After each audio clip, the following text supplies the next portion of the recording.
শুভেচ্ছা সবাইকে। বেশ কদিন ধরে সোশ্যাল মিডিয়ায় একটা ভিডিও ভাইরাল। গার্ডের বেতন বছরে 15 কোটি টাকা। মাল্টিন্যাশনাল কোম্পানি বা ব্যাংকের এমডি হলে এই বেতন মানা যেত, কিন্তু লাইট হাউজের একজন গার্ডের বেতন এত, সত্যিই অবাক করার মতো। এটাই সেই লাইট হাউস যার দেখভাল করলেই মিলবে মাসে কোটি টাকার বেশি। যারা এই চাকরিতে আগ্রহী তারা বিজ্ঞপ্তিতে দেখে নিতে পারেন। মজার বিষয় হলো, বয়স 18 পেরোলেই এই চাকরিতে আবেদন করা যাবে। গ্রাজুয়েশন শেষ করার কোনো বাধ্যবাধকতা নাই। তবে হ্যাঁ, নির্ধারিত একটা সময় কোথাও থাকার ক্ষেত্রে কোনো আপত্তি করা যাবে না। সুবিধা হলো এখানে বসের প্যারা নেই, ইচ্ছামতো ঘুমোতে পারবেন। ঘুম ভাঙলেই চোখের সামনে বিশাল সমুদ্র। বড়শি দিয়ে তাজা মাছ ধরে খাবেন। দায়িত্ব শুধু একটাই, ঠিকমতো লাইট হাউসের লাইট জ্বলছে কিনা খেয়াল রাখা। কি শান্তি, তাই না?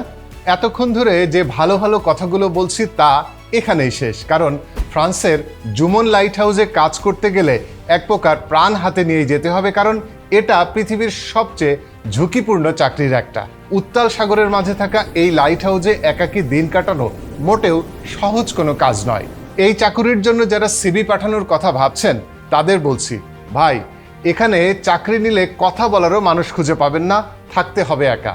সবচেয়ে ভয়ের ব্যাপার, ঝড় উঠলে সাগরের ঢেউ লাইট হাউসের টাওয়ারকেও ছাপিয়ে যায়, তাই যে কোনো সময় মৃত্যুর ঝুঁকিও আছে।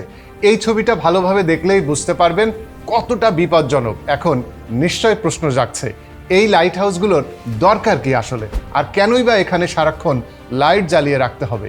এসব প্রশ্নের উত্তর জানতে হলে ফিরে যেতে হবে ইতিহাসের পাতায়।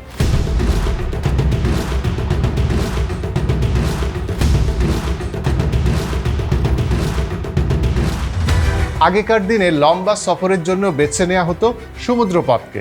কাঠের তৈরি জাহাজে চড়ে নাবিকরা সমুদ্রে যাত্রা করত। সাগরের নিচে পাথরের ধাক্কায় কাঠের তৈরি বহু জাহাজ ডুবে প্রাণহানি ঘটেছে বহুবার। সবচেয়ে বেশি জাহাজ ডুবির ঘটনায় সাক্ষী প্রশান্ত মহাসাগর। সে সময় নাবিকরা তীরের দূরত্ব সম্পর্কে জানত না, গন্তব্য ঠিক করত চাঁদ তারা সূর্য দেখে। গুগল ম্যাপ দেখেও এখন আমরা অনেক সময় ভুল রাস্তায় ঢুকে পড়ি। আর সেখানে আগের দিনের নাবিকরা কিভাবে জাহাজ চালাতো একবার ভাবেন তো। আকাশ যখন কালো মেঘে ছেয়ে যেত, বেশিরভাগ জাহাজ পথ হারিয়ে ফেলতো। যে বেসিক কিছু নেভিগেশন যন্ত্র সাথে থাকতো সেগুলো অনেক সময় আরও বড় বিপদ ডেকে আনতো তাদের জন্য। এজন্য সমুদ্রযাত্রায় অলিখিত নিয়ম মেনে সূর্যোদয়ের সাথে জাহাজ নিয়ে বের হতেন নাবিকরা, আর সূর্য ডোবার আগেই তীরে ফেরাতেন। আর না ফেরা জাহাজের জন্য মশাল জ্বালিয়ে তীরে অপেক্ষায় থাকতেন নাবিকদের স্বজনেরা। তখন থেকেই লাইট হাউসের ধারণা। সবার আগে লাইট হাউস তৈরি হয় ভূমধ্যসাগরে। এর পিছনেও আছে আরেক গল্প। সময়টা খ্রিস্টের জন্মেরও 284 বছর আগের। মিশরের শাসনে তখন টলেমি দ্য সেকেন্ড ফিলাডেলফাস আর আলেকজান্দ্রিয়া ছিল দেশটির সবচেয়ে গুরুত্বপূর্ণ বন্দর। বিদেশি বহু মালবাহী জাহাজ ভিড়ত এখানে, কিন্তু এই বন্দরে জাহাজ নোঙর করানো ছিল বেশ কষ্টসাধ্য। এই ছবিটা দেখুন। সে সময় জাহাজ নোঙরের জন্য সরু এই পথ ব্যবহার করা হতো, কিন্তু রাতের বেলায় এই পথ খুঁজে পাওয়া ছিল বেশ কঠিন। একটু এদিক সেদিক হলেই সাগরের দুবন্ত পাথরের ধাক্কা লেগে উল্টে যেত জাহাজ। বিষয়টি নিয়ে চিন্তায় পড়ে যান সম্রাট টলেমি। নিরাপদ নৌপথ তৈরির লক্ষ্যে তিনি ডেকে পাঠান সে সময়ের মেধাবী ইঞ্জিনিয়ার সোসাস্ট্রাস অব সিডাসকে, যিনি বহু চিন্তা করে আলোকযুক্ত একটি মিনার বানানোর প্রস্তাব দেন। যুক্তি দেন, এই আলোর মিনার দেখেই জাহাজগুলো সঠিক রুটের নির্দেশনা পাবে। সেই প্রস্তাবে সাড়া দেন সম্রাট টলেমি। গ্রেটেস্ট এই ইঞ্জিনিয়ারিংয়ের নাম দেয়া হয় দ্য ফারোস অব আলেকজান্দ্রিয়া। সাদা মার্বেলের পাথরের তৈরি লাইট হাউসের উচ্চতা ছিল 384 ফুট। লাইট হাউসের চূড়ায় এমন একটি চেম্বার তৈরি করা হয় যেখানে সব সময় আগুন জ্বলত। জ্বালানি হিসাবে কাঠের ব্যবহার হতো, সেই সাথে তেল। প্রাচীনকালে বিশ্বেও সপ্তার্যের তালিকায়ও জায়গা করে নিয়েছিল এই ফারোস অব আলেকজান্দ্রিয়া।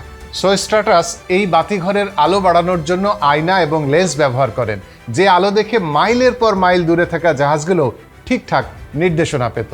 ধীরে ধীরে এই লাইট হাউসের চর্চা গোটা দুনিয়ায় ছড়িয়ে পড়তে থাকে। অবশ্য শুরুর দিকে লাইট হাউস বানানো হতো সাগরের কিনারায়। সময়ের সাথে সাথে সমুদ্রপথে বাণিজ্য বাড়তে থাকায় যেসব পথে সাগরের নিচে পাথর বেশি থাকে সেসব জায়গায় লাইট হাউস বানানো শুরু হয়। শুরুতেই লাইট হাউসের আগুনের ব্যবহার করা হলেও ধীরে ধীরে জায়গা করে নেয় মোমবাতি, গ্যাস বাতি আর তেলের বাতি। বাল্ব আবিষ্কারের পর লাইট হাউসেও শুরু হয়েছিল ইলেকট্রিক বাল্বের ব্যবহার, কারণ এসব বাল্বে আলো বেশি ছড়াতো। এরপর আসে লাইট হাউস থেকে দূরে আলো ছড়ানোর প্রযুক্তি, যার জন্য 1800 ওয়াটের রিফ্লেক্টর লেন্স ব্যবহার করা হতো বাল্বের পিছনে। এই লেন্সের অপটিক্যাল সিস্টেমের উদ্দেশ্যই ছিল আলো সংগ্রহ করে নির্দিষ্ট একটি দিকে ছড়িয়ে দেওয়া, এতে কয়েক মাইল দূরে আলো পৌঁছানো যেত। এর কিছুদিন পর রিফ্লেক্টরকেই লাইটের পিছন থেকে সরিয়ে এনে সামনে আনা হয়, এতে আলোটা শুরু হয়ে অনেক দূর গেলেও লাইটের উজ্জ্বলতা কমে যাচ্ছিল। সবশেষ আবিষ্কার নিয়ে হাজির হন ফরাসি সিভিল ইঞ্জিনিয়ার ও ফিজিসিস্ট জন ফ্রেনল। তিনি খাঁজকাটা আকৃতির সিঙ্গেল ডিরেকশনের এমন এক লেন্স তৈরি করেন যা দিয়ে সরু আলোক রশ্মিকে বিশাল আকৃতিতে রূপ দেওয়া সম্ভব হয়। তার এই আবিষ্কার লাইট হাউস ধারণার বিপ্লব ঘটায়। তবে সমুদ্রের বুকে প্রথম লাইট হাউস নির্মিত হয় ইংল্যান্ডে সপ্তদশ শতাব্দীর শেষের দিকে। নাম ছিল এডিস্টন লাইট হাউস। আটলান্টিক মহাসাগরের ইংলিশ চ্যানেলের কাছে এডিস্টন নামের একটি আধডোবা পাহাড়ের উপর তৈরি হয় এই লাইট হাউস। জোয়ারের সময় বহু জাহাজ এই ডোবা পাহাড়ে ধাক্কা খেয়ে ডুবে গেছে। এই সমস্যা থেকে বাঁচতে সেখানে লাইট হাউস তৈরির প্ল্যান করেন জাহাজ ব্যবসায়ী ও নাবিক হেনরি উইনস্ট্যানলি। 3 বছরের অক্লান্ত চেষ্টায় 1698 সালে প্রথমবারের মতো তৈরি হয় মাঝ সমুদ্রে বাতিঘর। অবশ্য 1703 সালের প্রলয়ঙ্কারী এক ঝড়ে লাইট হাউসটি নিশ্চিহ্ন হয়ে যায়। পরে আরও কয়েক দফায় বিভিন্ন জন এটি নির্মাণ করেছেন। সবশেষ 1882 সালে স্যার জেমস অ্যান্ড ডগলাসের তত্ত্বাবধানে চতুর্থবারের মতো এই স্থানে অত্যাধুনিক প্রযুক্তির বাতিঘর নির্মাণ করা হয়।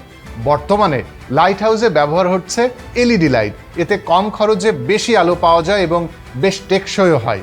তাছাড়া সেন্সর এবং টাইমার ব্যবহার করে দূর থেকেই এসব লাইট হাউসের আলো নিয়ন্ত্রণ করা যায়।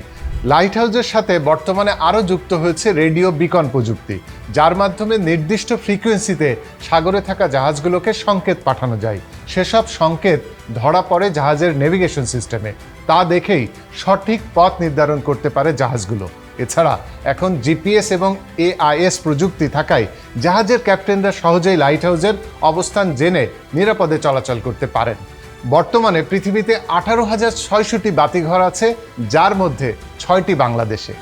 মনে আছে ভিডিওর শুরুতেই বলেছিলাম ঝুঁকিপূর্ণ জুমন লাইট হাউসের কথা, যেখানে চাকরি পেলেই বছরে মিলবে 15 কোটি টাকা। এত ব্যাখ্যার পর আপনার সিদ্ধান্ত কি? ঝুঁকি নিয়ে লোভনীয় বেতনের সেই চাকরিতে যোগ দেবেন, নাকি যেমনটা আছেন, যেভাবে চলছে নিজের জীবন সেভাবেই আলো খুঁজে নেবেন? আপনার ভাবনা কমেন্টে জানান। ধন্যবাদ সবাইকে। সুস্থ থাকুন, ভালো থাকুন।